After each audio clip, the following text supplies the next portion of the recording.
আমাদের প্রতিশ্রুতিটা হচ্ছে যে আমরা দুর্নীতি করব না। আমাদের এমপিরা যদি দুর্নীতি না করে, ডিসিরা যদি দুর্নীতি না করে, ইউনোরা যদি দুর্নীতি না করে, তাহলে দেশের যে প্রবাহ উন্নয়নের আছে এটা স্বাভাবিকভাবে মানুষ পেতে থাকবে। আলাদা করে ফ্যামিলি কার্ড দিতে হবে না। আপনি যখন ফ্যামিলি কার্ড প্রচলন করবেন, সেখানে আরো অর্ধেক দুর্নীতি হবে। সেখানে আবার দেখবেন কিছুদিন পরে বিএনপির কোনো নেতার বাসায় কোনো ফোন নাম্বারে পাওয়া যাবে যে এক ফোন নাম্বারে 40টা ফ্যামিলি কার্ড হয়েছে। তো এই জিনিসগুলো হবে, এবং এইটা থেকে বাঁচার জন্য বিএনপির জন্য কল্যাণ হবে। বিএনপি যে ফ্যামিলি কার্ড দিচ্ছে, এটা তার জন্য বুমেরাং হবে।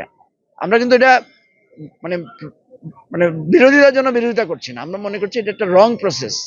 রাইট প্রসেস হচ্ছে যে আপনি জনগণকে তার অধিকার সম্পর্কে সচেতন করবেন, এবং রাষ্ট্রের যে বরাদ্দটা আছে সেখানে সাম্য সমতা বজায় রাখবেন, এবং এটার অ্যাকাউন্টেবিলিটিটা কনফার্ম করবেন।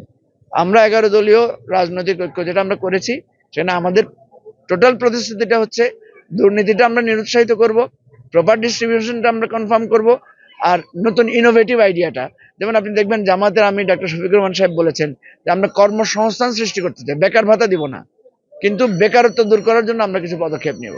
এভাবে আমরা মনে করি যে রাষ্ট্র কাঠামোটাকে যদি বদলে দেওয়া যায়, তাহলে এই ছোটখাটো টুকটাক প্রতিশ্রুতি দিয়ে মানুষকে প্রতারিত করার কোনো মানে হয় না।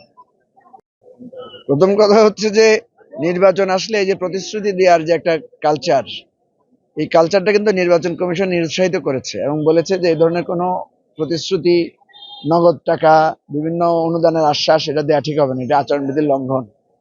সমস্যা হচ্ছে আমাদের দেশে নির্বাচনী কালচারে সবাই আশ্বাস চায়, যেখানে যায় যে আপনি রাস্তা করে দিবেন কিনা, আপনি মসজিদে টিন দিবেন কিনা, মাদ্রাসা উন্নয়ন করবেন কিনা, এই জিনিসগুলো জানতে চায়।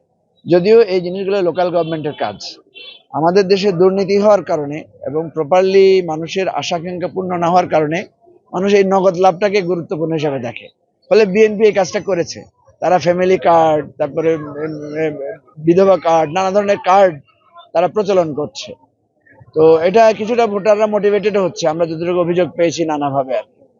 দেখেন আওয়ামী লীগও কিন্তু এই কাজটা করেছিল, ঘরে ঘরে চাকরি, ডিজিটাল বাংলাদেশ, তারপরে আপনার 10 টাকা সেরের চালের কথা তারা বলেছে, 10 টাকা কেজি চালের কথা বলেছে, কিন্তু এটা আলটিমেটলি আওয়ামী লীগের বিরুদ্ধে কিন্তু জনক্ষোভ তৈরি করেছে, যেটা তারা ফেল করেছে।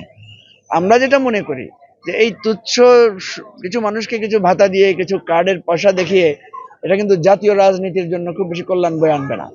আমরা যেটা করতে চাই যে আমরা সার্বিকভাবে রাষ্ট্রের পরিবর্তনটা করতে চাই, অর্থাৎ রাষ্ট্রের ব্যবস্থার যেই জায়গাগুলোতে, যেমন ধরুন আমরা দুর্নীতি বন্ধ করার জায়গায় যেতে চাই। আপনি দেখবেন মানুষ বলেছে বা জরিপে বলছে যে এই আমাদের 11 দলীয় জোট যেটা হয়েছে বা ঐক্য যেটা হয়েছে, এরা ক্ষমতায় আসলে একটা কালচারালি, পরিবেশগতভাবে দুর্নীতি একটু নিরুৎসাহিত হবে, কারণ মানুষের মধ্যে এটা কাজ করছে। দুর্নীতি বন্ধ করাটা খুবই গুরুত্বপূর্ণ। 2 নম্বর কথা হচ্ছে যে আমাকে আলাদা করে প্রতিশ্রুতি দিতে হবে কেন? আমাদের রাষ্ট্র কাঠামোতে আমাদের যেই বাজেট আছে, যেমন ধরেন আমাদের 8 লক্ষ কোটি টাকা বাজেট আছে, প্রত্যেক জন প্রতি আমরা যদি হিসাব করি তাহলে বছরে 40,000 টাকা প্রত্যেক মানুষের মাথা পিছু বাজেট কিন্তু বরাদ্দ আছে, তার শিক্ষা, তার চিকিৎসা, তার সার্বিক যোগাযোগ ব্যবস্থা সবকিছুর জন্য। এই জায়গাগুলো তো আমরা প্রপারলি জনগণকে উদ্বুদ্ধ করছি না, জনগণকে সেভাবে তার পাওনাটা বুঝিয়ে দিচ্ছি না।